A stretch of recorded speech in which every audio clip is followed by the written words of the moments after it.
Welcome B2B energy leaders to this strategic explainer. Today we're breaking down the intelligence from Project 54, and specifically we're decoding Equinor's 2026 Capital Markets Day. We are going to look right past the public relations and focus purely on the corporate signaling to reveal exactly where your sector budgets are flowing. This is all about revenue architecture engineered, so let's get right into it. Here is our schematic index for the breakdown. We'll be covering Section 1, the counter-statement strategy. Section 2, Capital Allocation Blueprint. Section 3, Shelf Engine and Focus Growth. Section 4, Selective Power. Section 5, Returns Priced in Barrels. And finally, Section 6, the BW Budget Signal.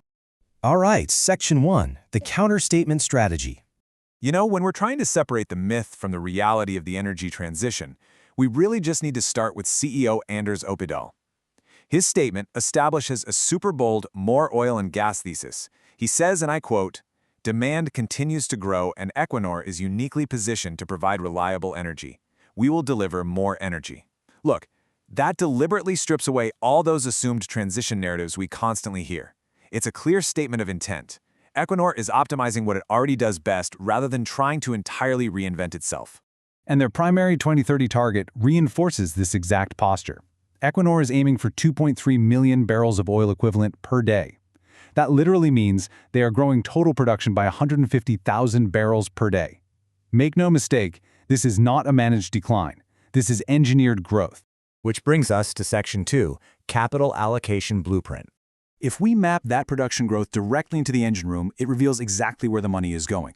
Think of this as your baseline telemetry readout. You've got 60% of capital flowing into the Norwegian continental shelf, 30% going to international oil and gas, and just 10% allocated to power.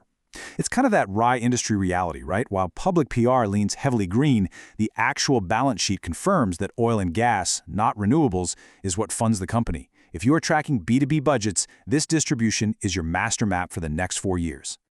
Moving right along to Section 3, Shelf Engine and Focused Growth. Let's drill into that massive 60% allocated to the Norwegian continental shelf, because that is the absolute backbone of their cash flow. The engineering economics here, they are incredibly rigid. Equinor is demanding that subsea tiebacks and increased recovery projects hit break-even prices below $35 a barrel. 35. They are extracting more cash from mature basins by zeroing in on small, quick, low break-even additions rather than placing giant greenfield bets. Following up on that, these mature basin additions must achieve payback in under 2.5 years. 2.5 years. And they plan to deliver 6 to 8 of these new tiebacks annually toward 2035. For the suppliers out there watching, this means Equinor is standardizing procurement. They are going to heavily reward B2B partners who can definitively prove cost out and speed to first oil. Cycle times are absolutely everything here. Okay, moving over to that 30% international allocation, Equinor is deploying highly focused discipline rather than just a broad land grab. They are targeting only these specific world-class basins: the United States, Brazil, Angola, the United Kingdom, and Canada. By hyper-focusing right here, they fully intend to boost their international cash flow by a massive 80%. I really like this comparison because it perfectly frames the strategic divergence happening in the market right now. On one hand, you have Equinor executing focused discipline in a really tight set of high-return basins. Contrast that with Gulf majors like ADNOC executing expansionary scale, aggressive expansion into gas, chemicals, and AI-powered demand. Look, there's no single right answer to scale. There's only the discipline to match your capital to where you can actually win. All right, Section 4, Selective Power. Looking at that final 10% of capital reveals a very deliberate retreat from the all-in renewables ambitions of the past. Power is now scoped strictly as competitive and integrated rather than transformational.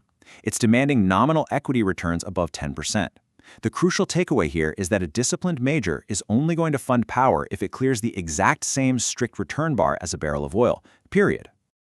Let's move to Section 5, Returns Priced in Barrels. So how does this engineered reality translate for the investor contract? If we track the evolution of their buybacks, in 2026, the buyback is literally doubled to $3 billion. But look closely at 2027 and beyond. It's a range-based buyback of $2 to $4 billion, anchored explicitly to $60 to $80 oil. This is a strategically revealing move to hardwire returns directly to commodity prices rather than making flat, static promises.